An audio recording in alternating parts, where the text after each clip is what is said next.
घटना चक्र में आपका बहुत बहुत स्वागत है। सबसे पहले आज का एजेंडा। पश्चिम बंगाल में क्यों है राजनीतिक हिंसा जारी? लेफ्ट या टीएमसी, किसकी है जिम्मेदारी? और बीजेपी के साथ लगभग एक दशक से भी ज्यादा सत्ता की मलाई चाटने के बाद अब जेडीयू को क्यों याद आई सिद्धांत की सियासत? सबसे पहले बात करेंगे पश्चिम बंगाल की। और पश्चिम बंगाल में जिस तरह के राजनीतिक हिंसा, ये कोई हालांकि पहली बार नहीं है कि पश्चिम बंगाल में राजनीतिक हिंसा हो रहा है। पश्चिम बंगाल को अगर देखें तो सबसे ज्यादा देश के जितने भी राज्य हैं उसमें सबसे टॉप पे पश्चिम बंगाल है राजनीतिक हिंसा के मामले में। कई लोगों का मानना है कि ये वहां की स्वाभाविक जो कल्चर है, संस्कृति है, उसका हिस्सा है। कुछ लोग ये भी मानते हैं कि नहीं, ये एक राजनीतिक कल्चर, संस्कृति जिसकी शुरुआत लेफ्ट पार्टी सीपीएम ने वहां पे की, उसके कारण ये हो रहा है। लेकिन सच्चाई क्या है, ये हम अपने जो मेहमान हैं उनसे पूछेंगे। हमारे साथ सुनीत चोपड़ा साहब है, सदस्य हैं सीपीएम सेंट्रल कमेटी के, बहुत बहुत स्वागत है आपका। और हमारे साथ अरुण कुमार श्रीवास्तव हैं, जेडीयू के सचिव हैं, बहुत स्वागत है। पुष्पेंद्र कुलश्रेष्ठ हैं, वरिष्ठ पत्रकार हैं। पुष्पेंद्र, आपका भी स्वागत है। सबसे पहले हम कांग्रेस के नेता हैं और सूचना प्रसारण मंत्री हैं मनीष तिवारी, उन्होंने क्या कहा है ये आपको हम दिखाते हैं। भारत के छात्र और युवा आंदोलन का एक अदना सा बौना सा कार्यकर्ता रहा। कुछ तकनीकी खराबी के कारण आपको हम पूरी बात नहीं सुना सकते, हम कोशिश करते हो दिखाने का। लेकिन सबसे पहले सुनीत चोपड़ा साहब, आपसे जानना चाहेंगे कि जो स्थिति है आज पश्चिम बंगाल में, जो राजनीतिक हिंसा जिससे पश्चिम बंगाल कई सालों से, लेकिन अब जो ताजा स्थिति है उसको देखें और इतिहास को देखें और भविष्य को देखें तो हम कहां जा रहे हैं पश्चिम बंगाल में? इस वक्त सिर्फ ये खतरा पश्चिम बंगाल को नहीं है, ये पूरे देश को है। ये खतरा ऐसा है, आपने देखा होगा इससे पहले भी एक प्रोफेसर थे, उन्होंने एक कार्टून निकाला, उनको जेल भेज दिया गया। उसके बाद 2 अप्रैल को जब छात्र एक जनतांत्रिक छात्र यूनियन चुने जाने के लिए आंदोलन कर रहे थे तो कस्टोडियल डेथ हुई, जो बहुत बड़ी चीज होती है, पुलिस के हमले से मृत्यु। उसकी इंक्वायरी किए बिना ममता बनर्जी ने उकसाया लोगों को, कहते हुए कि ये तो छोटी सी बात है, एक नागरिक मारा गया है, एक छात्र मारा गया है जी। उसके बाद हम देखते हैं कि मैडम दिल्ली आई। दिल्ली में 50 मिनट पहले पुलिस ने उनको कह दिया कि आप गेट नंबर 1 और 2 से मत जाइए, आप वीआईपी गेट से जाइए। वो प्राइवेट कार में आके बिना सिक्योरिटी के गेट नंबर 1 और 2 से गई और प्रयास ये था कि कहीं कुछ हो जाए तो उसका फायदा उठाया जाए। इसके बाद क्या हुआ है कि तृणमूल कांग्रेस के गुंडों ने प्रेसिडेंसी यूनिवर्सिटी में बेकर लाइब्रेरी पे हमला किया। वो लाइब्रेरी जो कि आचार्य जगदीश चंद्र बोस के टाइम से चल रही थी, वो लेबोरेटरी, और जिसमें मेघनाथ साहा और ऐसे बड़े बड़े लोग, सीवी रामन, उस लेबोरेटरी पे हमला किया गया है। और बंगाल के गवर्नर कहते हैं कि जो लेफ्ट ने किया है उसके लिए उनके जनतांत्रिक अधिकार नहीं है। मुख्य चीज इस सब के पीछे यह है कि बंगाल के पंचायत चुनाव होने लगे हैं, ममता बनर्जी चाहती नहीं है। ये आप तो चूंकि आपने पूरे राजनीतिक व्यवस्था को बहुत करीब से देखा है, ये पश्चिम बंगाल में हिंसा की पहली वारदात नहीं है और सीपीएम और टीएमसी के बीच में भी पहली वारदात नहीं है, कोई पहली घटना नहीं है और इस तरह की चीजें पहली बार नहीं हो रही है। सवाल है कि पश्चिम बंगाल में आखिर हिंसा से राजनीति क्यों हो रही है? नहीं, हिंसा से राजनीति हर जगह, या राजनीति से हिंसा हो रही है? नहीं, आप अगर राजनीति से हिंसा देखते हैं तो गुजरात में भी हुई थी, आपने देखी। वहां पॉलिटिकल वायलेंस नहीं, उसको कम्युनल वायलेंस आप कहते हैं। नहीं, communal violence is also political violence. ये पॉलिटिकल वायलेंस के कल्चर कहां से? Violence is not separate from political violence, it is communal politics. और वायलेंस कब होती है? जबकि लोग एक दूसरे के जनतांत्रिक अधिकारों को उसका पालन नहीं होने देते। पश्चिम बंगाल का इतिहास रहा है और राजीव गांधी तक ने कहा है कि पश्चिम बंगाल की पंचायत राज सबसे बेस्ट रही है। सवाल यह है कि जब आप एक जनतांत्रिक आधार पर चीजों को आगे ले जाना चाहते हैं। ये सुदीप गुप्ता की हत्या कब हुई? जब स्टूडेंट्स ने कहा हमारे स्टूडेंट यूनियन इलेक्शंस डेमोक्रेटिकली कराई। 8,500 से ज्यादा हत्याएं राजनीतिक हुई है। ये राजनीतिक हत्याएं सुदीप गुप्ता आखिरी हो सकते हैं इस कड़ी में। तो अभी लेकिन सवाल है कि 1,000 ऑफिसर्स को जलाया गया। इसके लिए कौन जिम्मेदार है? जब सीपीएम वहां पे था, इस कल्चर का जन्म कहां? पश्चिम बंगाल में हिंसा की राजनीति नहीं थी। पश्चिम बंगाल को लोग जानते थे वहां के आर्ट से, कल्चर, भद्रलोक कल्चर। ना सॉरी, आप भूल गए हैं कि यही पश्चिम बंगाल था जिसमें सबसे बुरे रायट हुए थे 1946 में। वो भी राजनीतिक हिंसा थी पूर्वी बंगाल और पश्चिम बंगाल को तोड़ने के लिए। It was a political violence. Calcutta right. It's a pre independent, it has a root in आजादी से पहले इसकी जड़ वहां पे है। हिंसा जो है, जहां भी लोगों को जनतांत्रिक अधिकार नहीं मिलेंगे या उनके जनतांत्रिक भावनाएं दबाई जाएंगी तो उसका नतीजा कभी ना कभी हिंसा में फूटेगा जी। लेकिन सवाल यह है कि ये जो घटनाएं आज हुई हैं, आजकल चंद जी, जो हाल की घटनाएं, ये जो हुआ है, ये तो सीधा पश्चिम बंगाल के मुख्यमंत्री जो हैं उन्हीं के हाथ में मामला था। चलिए, ये चली जाती वीआईपी गेट से तो क्या फर्क पड़ता है? सवाल है, चलिए इसको तो टाला, आप जो कह रहे हैं उससे ये टल सकता और उसके बाद जो उन्होंने किया बेकर लेबोरेटरी को, इतनी ऐतिहासिक लेबोरेटरी, प्रेसिडेंसी यूनिवर्सिटी जो पहले प्रेसिडेंसी कॉलेज होता था जहां पर सुभाष बोस और अनेक लोग पढ़े हैं, वो कॉलेज में ऐसा होना, और उसमें जो मैंने रिपोर्ट्स देखी हैं उस रिपोर्ट के अनुसार बिल्कुल स्पष्ट है कि ये भाले और रॉड्स लेके आए थे। अब मिस बैनर्जी ने कहा है। सनी जी, हम आपके पास लौटते हैं जी। पुष्पेंद्र, ये जो पॉलिटिकल कल्चर है जो पश्चिम बंगाल में हमें देखने को मिल रहा है, जो राजनीति से वहां हिंसा से राजनीति और राजनीति से हिंसा, आप दोनों को अलग नहीं कर सकते हैं। इसके लिए कौन किसको देखा जाए कि कौन वो पार्टी है या तमाम राजनीतिक पार्टियां वहां पे जिम्मेदार है इसके लिए? देखिए, मैं समझता हूं कि सुनीत भाई को सुनने के बाद मुझे थोड़ा दुख हुआ। मैं सुनीत भाई को पिछले 20 साल से जानता हूं, कॉलमिस्ट हैं, आर्ट के बारे में लिखते हैं, बहुत बढ़िया विचार हैं, गरीबों के लिए काम करते हैं। लेकिन सुनीत भाई आज जिस तरीके से सेलेक्टिव हो गए हैं, उससे ऐसा लगता है कि आप बहुत सारी बातों पे सच बोलते होंगे, सच कहते होंगे, लेकिन यकायक आपने एक पार्टी लाइन के अंदर बंद के उससे दाएं बाएं नहीं देखना चाहते सुनीत भाई। जो ममता बनर्जी की घटना है, ये तो सिर्फ इतनी मात्र घटना है कि जिसकी वजह से आज हम इस वायलेंस कल्चर पे बहस करने के लिए बैठे हैं। आपने जो फिगर बताई है, 32 साल के सीपीएम के रूल में बंगाल में 7,500 लोग मारे गए, और वो कोई मूवमेंट ऐसा नहीं था, वहां कोई दंगा नहीं हो रहा था, आरएसएस नहीं थी, बीजेपी नहीं थी, जमाते इस्लामी नहीं थी। ये जो कैडर बेस्ड पार्टियां हैं, उनका बेसिक कल्चर ये होता है, they are so much committed to their ideology कि उससे दाएं बाएं बात करने वाले को बर्दाश्त नहीं करते हैं। हम जानते हैं कि केरला के अंदर इसी पार्टी के बड़े बड़े नेताओं ने यह कहा कि जो हमारे पॉलिटिकल विरोधी हैं हम उनका मर्डर कराते थे। उनका पूरा पेज का आर्टिकल छप रहा है, उनके इंटरव्यू छप रहे हैं। मेरा सवाल कहने का यह है कि ममता बनर्जी को जुमे 4 दिन आए हुए हैं।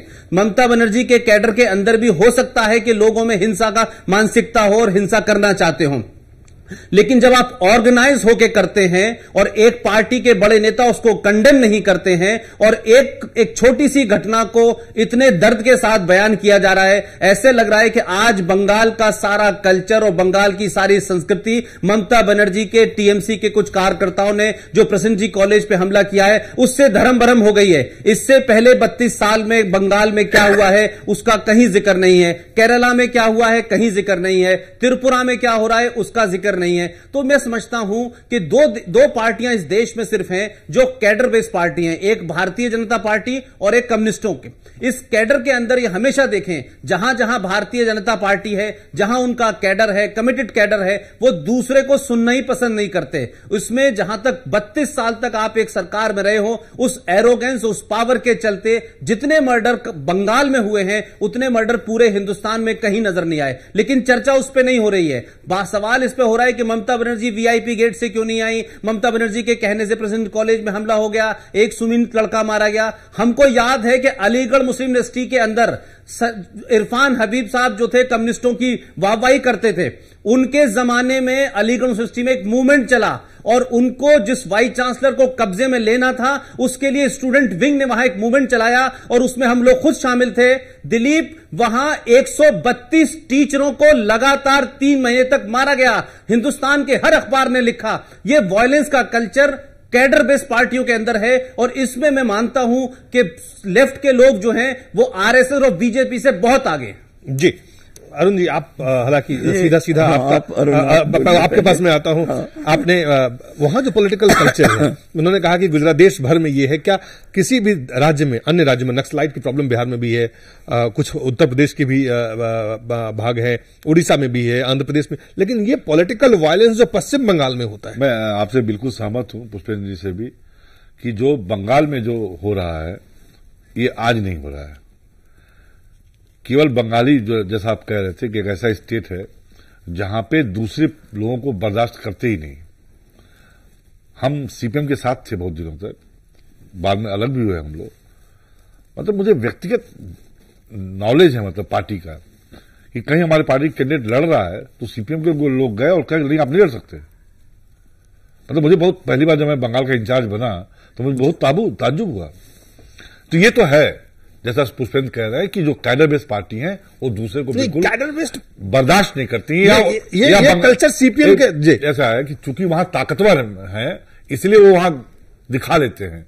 उत्तर प्रदेश में सीपीएम के लोग क्या दिखा पाएंगे या बिहार में क्या दिखा पाएंगे, इसलिए वहां नहीं कर पाए। लेकिन जहां ताकत है वहां अपना पूरा दिखाते हैं। और जहां तक ममता का सवाल है, ममता दिखाने के लिए बड़ा अच्छा करती है कि अपने प्राइवेट कार से गई, बिना सिक्योरिटी की, बहुत अच्छी बात है। और अगर मान लीजिए किसी ने उनको हैकिल कर दिया तो इतना बुरा मानने की क्या जरूरत है। मैं दोनों बात कहना चाहता हूं जी कि अगर आप जनता के बीच में बिना सिक्योरिटी की जाने, बड़ी अच्छी बात है। तो अगर आपने कुछ गलत किया है, अगर किसी को गलत लगता है तो किसी ने मार तो नहीं दिया, उनको अपना गुस्सा दिखाया। तो नेताओं को गुस्सा भी झेलने का, तो उस गुस्सा के होना चाहिए जी। देखिए गुस्सा की जो प्रतिक्रिया पश्चिम बंगाल में है, वही उसका जो गुस्से की प्रतिक्रिया है। आज टीएमसी में आप क्या लग रहा है कि कोई उन्होंने पार्टी कैडर तैयार किया है? जितने कांग्रेस के गुंडे थे और जितने सीपीएम के लफंगे बाद में, वो सब टीएमसी में है इस समय। ये सब के सब। ये हमारे साथ सुल्तान अहमद साहब है, पूर्व केंद्रीय मंत्री भी हैं और तृणमूल कांग्रेस के नेता भी है। सुल्तान साहब बहुत बहुत स्वागत है आपका।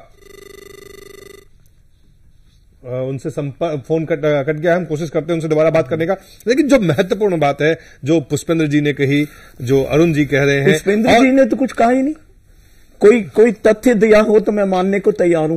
वो बंगाल जहां पर सबसे बुरी रायट्स हुई, हमने इतने साल कम्युनल राइटिंग बिल्कुल खत्म कर दी। चोपड़ा साहब, तो उससे हम ये नहीं कह सकते। अमृतसर में, लाहौर में, तो उस राइट से इसका कोई संबंध नहीं है। 1947 में कोई कैडर नहीं था। 1947 के राइट को आप लाहौर और अमृतसर के राइट से न मिलाएं सर। वो नौखली के दंगे और कलकत्ता के दंगे सबको पता है। लेकिन जब एक सरकार चलती है, जब सरकार का कैडर लड़ता है, जब सरकार के नेताओं के भाषण के साथ दंगे होते हैं, मैं उसमें 7,500 लोगों की हत्याओं की बात कर रहा हूं सुनीत भाई। मैं कोई 7,500 नेताओं के कहने से नहीं हुआ, जहां तक मुझे मैं आपके पास आता हूं। सुल्तान अहमद साहब है, तृणमूल कांग्रेस के नेता है। सुल्तान साहब बहुत बहुत स्वागत है। आपको मेरी आवाज आ रही है?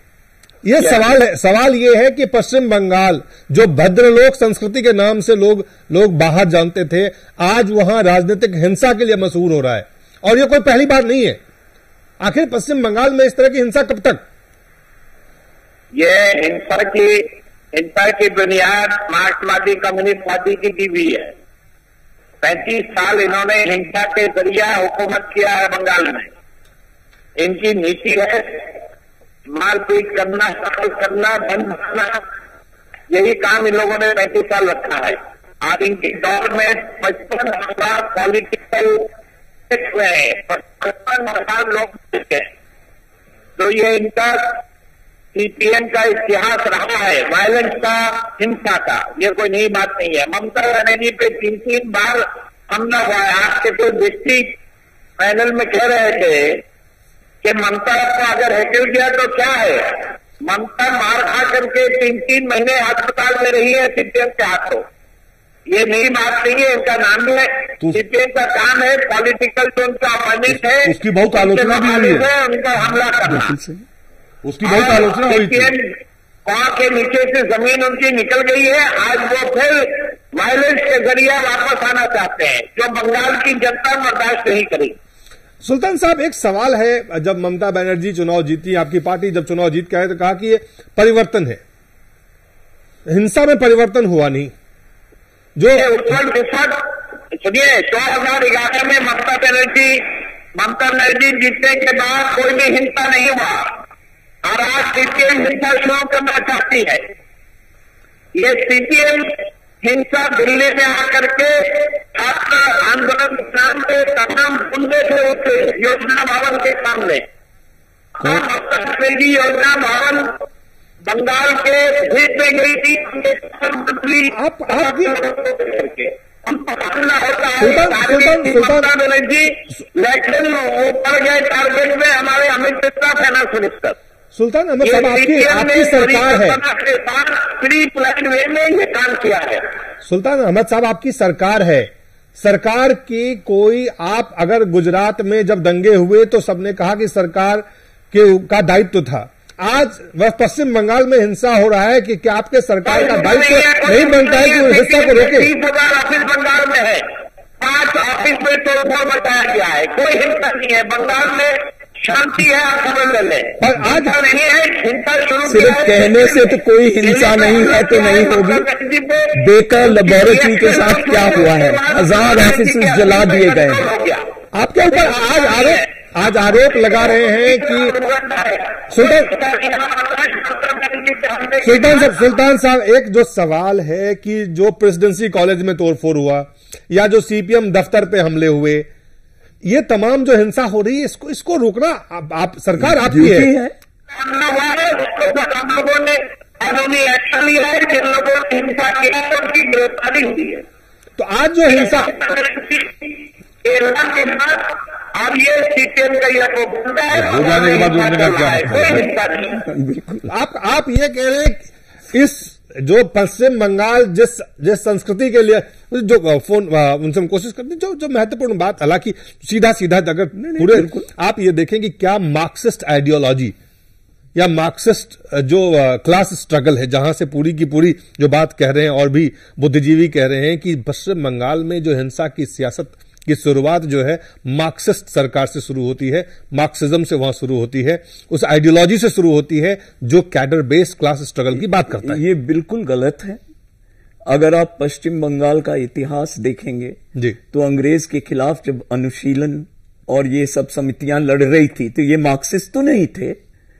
आजादी की लड़ाई और आजादी की लड़ाई और सरकार द्वारा डोंट, जब आपको देखना होगा, जब लोगों की जनतांत्रिक आधार पे हमला होगा तो लोग जब तंग आ जाएंगे। यहां पर क्या हो रहा है बंगाल में, एक प्रोफेसर एक कार्टून भेजते हैं, उनको जेल में भेज दिया जाता। ये काम और कहीं नहीं हो रहा है। चोपड़ा साहब की जो ममता कर रही, मैं उससे सहमत नहीं हूं। ये सब चीज आपके भी जमाने में हुआ है और बहुत बुरी तरह हुआ। सवाल ये है, आपके भी शासन में हुआ है। मैं आपको बता सकता हूं कि मार्क्सवादी पार्टी 77 में आई थी मेनली, उससे पहले तो यूनाइटेड फ्रंट कम्युनिस्ट थे। ठीक है। और आपने देखा है कि उससे पहले जो गवर्नर्स रूल था, वो जो गवर्नर्स रूल था उसमें कितनी हिंसा हुई और बाद में। मैं आपको एक आंकड़ा दे रहा हूं, आप स्टडी एक आंकड़ा है कि नक्सलाइट पीरियड को स्टडी की 100 राजनीतिक हिंसे यहां पर भी कृष्ण जी को कौन लाए? पश्चिम बंगाल में सुनीत साहब, पश्चिम बंगाल में हर महीने 100 से ज्यादा राजनीतिक हिंसा होता है। ये अभी के आंकड़े हैं। और 642 cases of violence clashes related to student politics in the first 5 months of Mamata Banerjee becoming chief minister. आप ये क्लासेस जो होते हैं, इसमें 2 ग्रुप इन्वॉल्व होता है, उसमें अटैक नहीं होते हैं, क्लासेस की बात हम कर रहे हैं। क्लासेस है, so obviously there is a class, when you say class there is a party involve. दूसरे तरफ से भी क्या क्लासेस एक तरफा हो रहा है? अगर आप टीएमसी को कह रहे हैं तो डेफिनेटली उसमें सवाल ये है कि आप मेन चीज को मिस आउट कर रहे हैं जी, कि जब से टीएमसी आई, लोगों ने कुछ परिवर्तन की बात की हो, लेकिन परिवर्तन नहीं हुआ, लोग परेशान होने लगे। उसके बाद क्या है, लोग जनतांत्रिक तरीके से चाहते थे कि स्टूडेंट यूनियन इलेक्शंस हो, उसमें क्या बुराई है। लोग चाहते थे जनतांत्रिक तरीके से पंचायत इलेक्शंस हो। वेस्ट बंगाल की सरकार चली गई है कोर्ट के सामने कि हम इलेक्शंस नहीं कराएंगे। जनतंत्र को कुचला जा रहा है पश्चिम बंगाल में, उसका नतीजा हिंसा होगी और कोई नहीं रोक पाएगा अगर आप जनतंत्र को कुचलने से बाज नहीं आएंगे। 5 तृणमूल के समर्थक और 10 सीपीएम एक्टिविस्ट इन दिनों में मारे गए। हाँ, ये तो फिगर्स कुछ बताते हैं ना जी। ये कौन ज्यादा मारे गए? नहीं, सवाल ये है कि सवाल है कि सरकार उनकी है इसलिए आप ज्यादा मारे गए, आपकी सरकार थी तो वो ज्यादा मारे जाते हैं। आप ऐसे देखिए, ऐसा नहीं है, मेरे पास आंकड़े हैं। नहीं, जिस रेट से बढ़ रहा है यहाँ पे, ये चिंता का विषय राष्ट्र के सामने है कि आप देश में किस तरह की राजनीतिक संस्कृति का सहिष्णुता है ही नहीं कुछ भी। आप जब आप बीजेपी को कंडेम करते हैं, आप नरेंद्र मोदी को कंडेम करते हैं, आप अन्य राज्य में हिंसा को कंडेम करते हैं, और आप जहां इन्वॉल्व है, जहां आपने 34 साल आपकी सत्ता रही है और आप आज मुख्य विपक्षी दल भी वहां पे है और वहां पे हिंसा जारी है। वहां पे हिंसा जारी किस लिए है कि तृणमूल हमले कर रहा है। 1000 ऑफिसेज पिछले 3 दिन में अभी जलाए गए हैं। दार्जिलिंग कमेटी में Saman Pathak member of parliament को जेल में डाल दिया गया। अशोक भट्टाचार्य और 50 और ही वॉज अ मिनिस्टर, उसको जेल में रखा रात भर। अब्दुल रजाक मुल्ला की कार को जला दिया गया। सुदर्शन रॉय चौधरी जो एजुकेशन मिनिस्टर थे हुगली में, आज इस वक्त भी हुगली में हमले हो रहे हैं। आप क्या कह रहे हैं सुनील साहब? Where does it end? My point is, how will it end? कब बंद होगा? This will end in only one way, that we must firmly demand that the democratic rights of the people are respected. Democracy, आप चुनाव हुआ वहां पे, चुनाव के बाद वहां सत्ता परिवर्तन हुआ, चुनाव कौन नहीं होने दे रहा? पंचायत चुनाव को क्यों रोक रहे हैं? चुनाव वहां पे पंचायत चुनाव को क्यों रोक रहे हैं, ये मैं जानना चाहता हूं। नहीं, पंचायत चुनाव को वहां पे क्यों? कोर्ट में है, कोर्ट के अगर चीजें अगर क्यों गई पश्चिम बंगाल की सरकार? स्टूडेंट यूनियंस के डेमोक्रेटिक राइट्स को क्यों रोक रहे हैं? स्टूडेंट्स के डेमोक्रेटिक राइट को रोक रहे हैं या सीपीएम का जो वहां पे पॉलिटिकल स्ट्रगल है, जिसको आपने वहां पे पश्चिम बंगाल में जो शुरुआत की थी, वहां लैंडलेस लेबर जो थे उसके द्वारा आपने उन जो जमींदार थे उनसे जमीन छीनने, उस पर कब्जा करने और उसके मर्डर तक की खबरें थी, पूरी की पूरी इतिहास है वो। तो जमींदार भी मर्डर करते थे? नहीं, मैं ये कह रहा हूं को, तो उस कल्चर को कब तक आगे बढ़ाते रहेंगे? ये कल्चर लगातार कॉलोनियल पीरियड से आपके साथ रही है कि गरीबों पे हमले होते रहे हैं, उनके मर्डर होते रहे हैं विथ इम्प्यूनिटी। सबसे पहले अनुशीलन और जुगंतर जैसे लोग आए, उन्होंने फाइट किया, दे वर नॉट मार्क्सिस्ट। आप जनतंत्र पर हमला करेंगे in an ex colonial country, you will reap violence.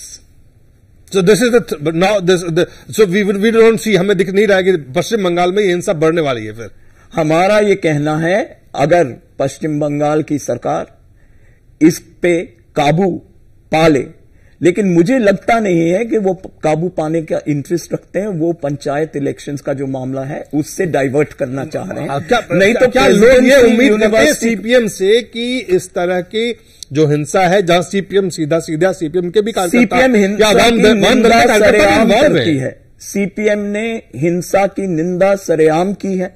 Pushpendra, Sunit साहब कह रहे हैं, आपने सुना, आपने सुल्तान अहमद साहब को सुना, अरुण जी कह रहे थे, सुनीत साहब कह रहे हैं पश्चिम बंगाल जिस तरफ आज बढ़ रहा है वो देश के लिए चिंता का विषय तो है ही, लेकिन पश्चिम बंगाल में जो संस्कार, संस्कृति और तमाम जो राजनीतिक सियासत, जो राजनीतिक वहां पे संस्कृति का, जिस तरह से नई संस्कृति इसे कहेंगे या पुराने का को आगे बढ़ाने का प्रयास किया जा रहा है। देखिए दिलीप, 2 बातें साफ हैं कि अगर गुजरात में दंगा हो, उत्तर प्रदेश में दंगा हो, आसाम में दंगा हो, तो कम्युनिस्टों का कहना होता है कि देश तोड़ रहे हैं, फासिस्ट ताकतें आगे बढ़ रही हैं, ये बीजेपी, ये आरएसएस मुल्क तोड़ना चाहती है। लेकिन बंगाल में 35 साल में सुमित जी ये मानने को तैयार नहीं है कि 7,500 युवा जो मारे गए, जो क्लैशेस हुए, वो किसके रिजिम में और किसके कहने से मारे गए। एक वहां पे कौन से जनतांत्रिक नहीं हमले हो रहे थे? जनतांत्रिक अधिकारों पे कौन से हमले हो रहे थे? जनतांत्रिक अधिकारों पे जो 7.5 जो पुष्पेंद्र जिस बात को पूछ रहे हैं, जो सवाल पूछ रहे हैं, मुझे मालूम है कि लेफ्टिस्ट जब दंगा करें, लेफ्टिस्ट जब मांगे, तो वो देश के लिए कर रहे हैं, वो गरीबों की लड़ाई के लिए लड़ रहे हैं, वो जमींदारों के लिए लड़ रहे हैं। मेरा सवाल ये है कि भाई ये मुझे बताएं कि 35 साल तक सरकार सत्ता में रही है, सीपीएम का कैडर जो है सिस्टम के अंदर है, ममता बनर्जी को जुमे 4 दिन हुए हैं, ये तमाम सारी बातें सुमित जी को कह रहे हैं कि टीएमसी के आने के बाद से जनतांत्रिक जो उनके अधिकार है उसका हनन हो रहा है। हनन नहीं हो रहा है, सीपीएम की गुंडागर्दी नहीं हो पा रही है, सीपीएम लूट खसोट नहीं कर पा रही है, लिहाजा विचलित है, परेशान है, बस सरकार को बदनाम करने के लिए, ममता बनर्जी को डिस्क्रेडिट करने के लिए लगातार गुंडागर्दी हो रही है। जहां तक दिल्ली की बात है, हम सब लोगों ने टेलीविजन पे देखा है, ये बड़े पढ़े लिखे लोग हैं, जेएनयू यूनिवर्सिटी से पढ़ के आते हैं, लेफ्टिस्ट वास्तव की बात करते हैं, बड़े धैर्य की बात करते हैं, देश की बात करते हैं। ये कौन सा आपका डिमॉन्स्ट्रेशन है कि आप एक मंत्री के कपड़े फाड़ें, आप चारों तरफ से उसको घेर लें, 60 साल के आदमी को धक्का दें, ये कहते हैं आपका जनतांत्रिक अधिकार है, और उसके बाद आप ये कहते हैं कि नहीं हमने बड़ा पीसफुल। पूरी दुनिया ने टेलीविजन पे देखा कि दिल्ली के अंदर एफएसएफआई के लोगों ने क्या किया है एक मंत्री के साथ में। ममता बनर्जी मरी या नहीं मरी ये इशू नहीं है, रेटोरिक यूज कर रहे हैं। मैं रेटोरिक मेरी आदत नहीं है रेटोरिक यूज करने की, ना मैं करूंगा। नहीं आप लेकिन मैं स्पष्ट कहना चाहूंगा, अगर पश्चिम बंगाल की सरकार ने पुलिस हिरासत में उस नौजवान को मारा ना होता, और जान के मुख्यमंत्री ने कहा ये छोटी सी घटना है। नहीं अभी तो छोटी सी घटना नहीं है, अभी तो इंक्वायरी नहीं है, आपने तो इंक्वायरी ऑर्डर करें। नहीं अभी तो इंक्वायरी ऑर्डर करें, स्टडी में मारा वो पुलिस। मेरा ये कहना है इंक्वायरी 2 चीजों पे होनी चाहिए। There should be an independent judicial inquiry into the murder of this young mister Gupta, 22 साल का लड़का, and on the attack on Presidency College laboratory. और इनके ऊपर और ये जो रिजल्ट निकलेंगे उसके बाद हमें पता लग जाएगा कि जनतंत्र पे हमला कौन कर रहा है। मैं तो चाहता हूं इंक्वायरी हो। आप पुनी साहब, चूंकि आपने इतनी सारी चीजों को, आप खुद उस पार्टी में हैं, पार्टी के कैडर्स को आप जानते हैं, पार्टी के तौर तरीके को जानते हैं, बंगाल में हुई हिंसा को आप जानते हैं, 7,500 से ज्यादा पॉलिटिकल वर्कर्स वहां पे मारे गए हैं इस हिंसा में, और जो बात आज आप कह रहे हैं उससे बड़ा सवाल हम पूछ रहे हैं कि आखिर ये हिंसा के पीछे करने वाले लोगों के ऊपर कहीं पार्टी तो लगाम लगाए। सारी चीजें पुलिस करेगी, सारी पार्टी का स्टेटमेंट आपने देखा है? नहीं, स्टेटमेंट पार्टी का एक्शन कहां है? दिल्ली सवाल ये उठता है। दिल्ली पार्टी इंक्वायरी कर रही है, दिल्ली सीताराम ने कहा है। दिलीप मेरा ये कहना है कि पार्टी ने क्लियर किया है। दूसरी चीज है, ममता ने कहा है कि रॉड्स लेके लोग आए थे। मैंने सारी जो टेलीविजन फुटेज है देखी है, एक भी इंसान रॉड लेके नहीं आया हुआ था। ममता को जाने दिया और आने दिया शांतिपूर्ण। अमित मित्रा का एक महिला, कोई जहां तक मुझे मालूम है, जो मैंने तस्वीरें देखी हैं, मैं तो उसी पे कह सकता हूं क्योंकि मैं उस डेमोन्स्ट्रेशन में नहीं था। मेरा यह कहना है कि वो जो हुआ उसकी निंदा की है पार्टी ने, और पार्टी ने कहा है कि हम एक इंक्वायरी करेंगे पता करने के लिए कि ये कैसे हुआ। ममता बनर्जी ने अभी तक ना इंक्वायरी सुदीप के मर्डर पे की है, ना इंक्वायरी प्रेसिडेंसी यूनिवर्सिटी के जो डिस्ट्रक्शन उस ऐतिहासिक लेबोरेटरी की है उसका किया है। मेरा यह कहना कर दो, अपने आप हिंसा कम हो जाएगी। पंचायत चुनाव करा लो, छात्रों के चुनाव करा लो, क्या प्रॉब्लम? आप राजनीतिक विरोधी हैं वहां पे एक दूसरे के, लेकिन ये राजनीतिक विरोध जो है हिंसा में बदल जाए, और जो पार्टियां इसमें, चाहे वो टीएमसी हो चाहे सीपीएम हो, आप कह रहे हैं कि आपने इसको कंडेम किया। क्या आपने अपने कार्यकर्ताओं के ऊपर नियंत्रण करने की कोशिश की?